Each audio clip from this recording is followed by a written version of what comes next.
Assalamualaikum warahmatullahi wabarakatuh. Perkenalkan, nama saya Abdul Rifai dengan NIM 2111027 dari kelas IEB 3B. Di sini saya akan menjelaskan etika profesi bidang IT. Yang pertama kita bahas pengertian etika profesi. Etika berasal dari bahasa Yunani ethos yang artinya watak, kesusilaan, atau adat. Istilah ini identik dengan moral yang berdasarkan dari bahasa Latin mos yang dijamakan mores, yang juga berarti adat atau cara hidup. Dan profesi adalah suatu panduan profesionalisme yang ada di dalam dunia kerja. Bagaimana cara kita untuk berbicara dan bertindak? Apakah salah satu pemahaman mengenai etika sebagai profesional? Etika profesi adalah sikap hidup berupa keadilan untuk memberikan pelayanan profesional terhadap masyarakat dengan ketertiban penuh dan keahlian sebagai pelayanan dalam rangka melaksanakan tugas berupa kewajiban terhadap masyarakat. Selanjutnya, penjelasan etika profesi bidang IT. Teknologi informasi dan komunikasi bisa menjadi pilar-pilar pembangunan nasional yang bisa mengadaptasi di setiap permasalahan bangsa. Sebagai contoh, penyerap tenaga baru mencerdaskan kehidupan bangsa dan sebagai alat pemersatu bangsa. Dalam pengaplikasian ilmunya atau menjalankan profesi IT bukan mudah dan bukan tidak sukar. Yang terpenting adalah kita mampu menempatkan diri pada posisi yang benar.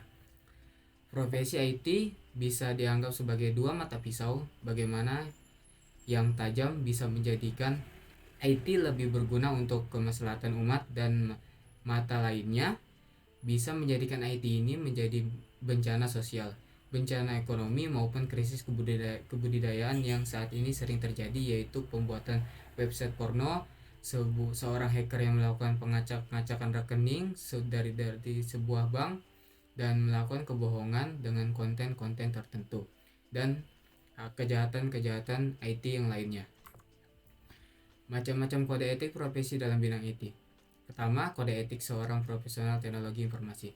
Dalam lingkup teknologi informasi, kode etik profesinya memuat kajian ilmiah mengenai prinsip atau norma-norma dalam kaitan dengan hubungan antara profesional atau developer TI dengan klien, antara para profesional sendiri, antara organisasi profesi serta organisasi profesi dengan pemerintah.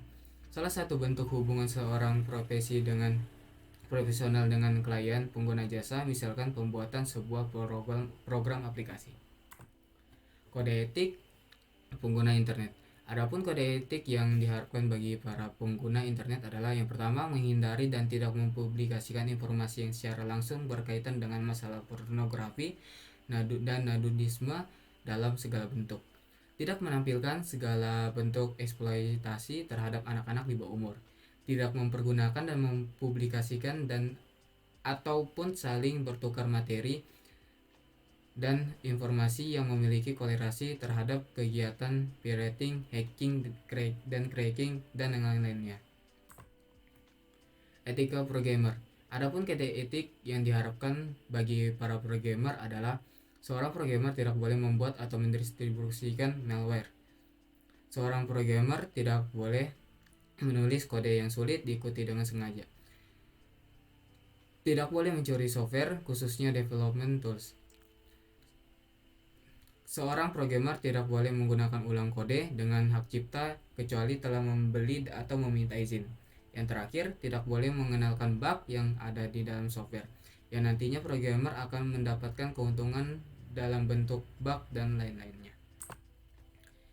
Selanjutnya, contoh pelanggaran etika profesi di bidang IT. Yang pertama, kejahatan komputer. Beberapa jenis kejahatan komputer meliputi denial of service, melumpuhkan layanan sebuah sistem komputer, penyebaran spam,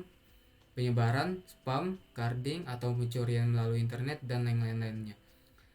Selanjutnya, e-commerce. Melalui internet, transaksi perdagangan dapat dilakukan dengan cepat dan efisien. Akan tetapi, perdagangan melalui internet atau yang lebih dikenal dengan e-commerce ini menghasilkan permasalahan baru, seperti perlindungan konsumen, permasalahan kontrak transaksi, masalah pajak, dan kasus-kasus pemalsuan tanda tangan digital. Selanjutnya, contoh pelanggaran etika profesi bidang IT. Selanjutnya, contohnya illegal content. Illegal content berarti materi yang bersifat pornografi, diskriminatif, menindas, rasis, ujaran kebencian, memfitnah terhadap pengguna atau pihak ketiga, menyinggung pengguna atau kelompok manapun.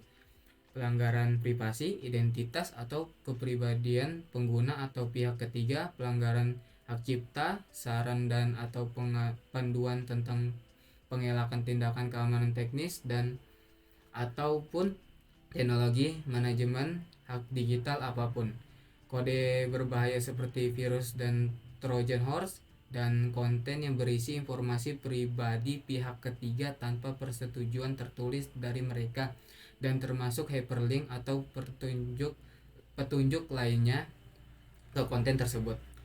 Dikarenakan banyak pelanggaran yang terjadi yang berkaitan dengan hal di atas, yang pelanggaran-pelanggaran yang saya jelaskan tadi, maka dibuatlah undang-undang seperti dasar hukum atas segala kejahatan dan pelanggaran yang terjadi.